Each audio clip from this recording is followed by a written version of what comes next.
પશ્ચિમ બંગાળની અંદર શુભેન્દુ અધિકારીના પીએની હત્યાનો મામલો ગાંધીનગર એફએસએલની એક્સપર્ટ ટીમ પશ્ચિમ બંગાળ પહોંચી હતી। એફએસએલના 3 બેલિસ્ટિક એક્સપર્ટની ટીમ ને જે આ ઘટના સ્થળ છે તેની મુલાકાત પણ લીધી। ઘટના સ્થળેથી મહત્વના પુરાવા છે તે એકઠા કર્યા। કોર્ટમાં મહત્વના પુરાવા રજૂ કરવા માટે આ ગુજરાત ટીમની પણ મદદ છે તે લેવામાં આવી હતી અને તપાસ બાદ હવે કયા કયા વ્યક્તિઓના આમાં નામ ખુલે છે તે પણ જોવાનું રહેશે। આખો વિડીયો જોતા પહેલા હજુ પણ અમારી ચેનલને સબસ્ક્રાઇબ નથી કરી તો YouTube પર સબસ્ક્રાઇબ કરો અને Facebook અને Instagram પર ફોલો કરો।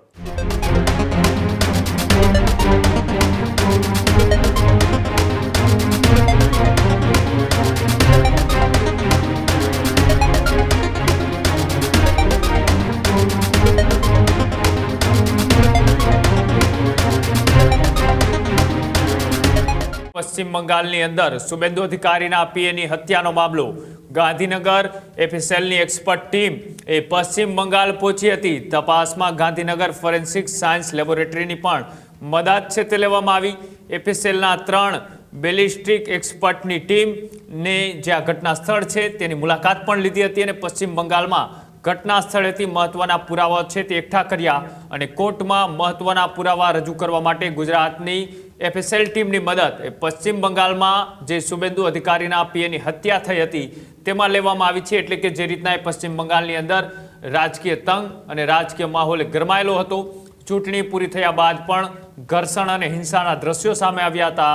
અનેક કાર્યકર્તાઓનું આમાં મૃત્યુ થયું હતું। તેમાંના એક વ્યક્તિ એટલે કે શુભેન્દુ અધિકારી કે જેઓ આજે પશ્ચિમ બંગાળના ભારતીય જનતા પાર્ટીની જે પહેલી વખત સરકાર બની છે તેના મુખ્યમંત્રી બન્યા છે શુભેન્દુ અધિકારી।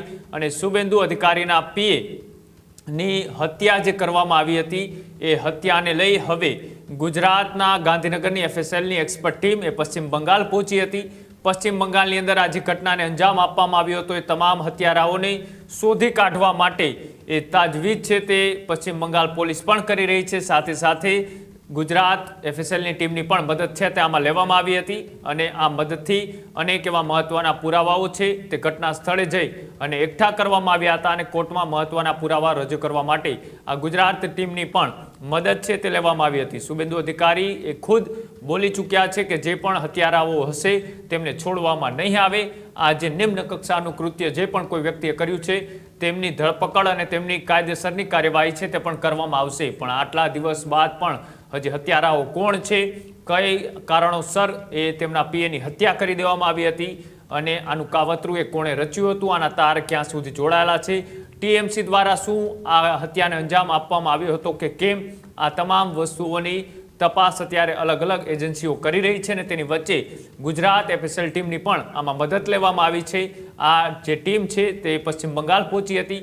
પશ્ચિમ બંગાળ જઈ અને જે ઘટના બની હતી એ ઘટના સ્થળ ઉપર જઈ અનેક એવા પુરાવાઓ છે તે મહત્વના પુરાવાઓ લઈને આવી છે અને હવે એફએસએલની ટીમ તેની ઉપર એ તપાસ કરશે અને તપાસ બાદ હવે કયા કયા વ્યક્તિઓના આમાં નામ ખુલે છે તે પણ જોવાનું રહેશે। પણ પશ્ચિમ બંગાળની ઘટના કે પૂરા દેશની અંદર ચર્ચાનો વિષય બની હતી અને તેની વચ્ચે હવે ગુજરાતની એફએસએલની એક્સપર્ટોની ટીમ પશ્ચિમ બંગાળથી જે પુરાવાઓ લાવી છે તેમાં શું મોટા ખુલાસાઓ થશે તે પણ જોવાનું રહેશે। ત્યારે જ ન્યૂઝરૂમ ગુજરાતની YouTube ચેનલને સબસ્ક્રાઇબ કરો અને Instagram અને Facebook પર ફોલો કરો। અપડેટ રહો, સત્યની સાથે રહો।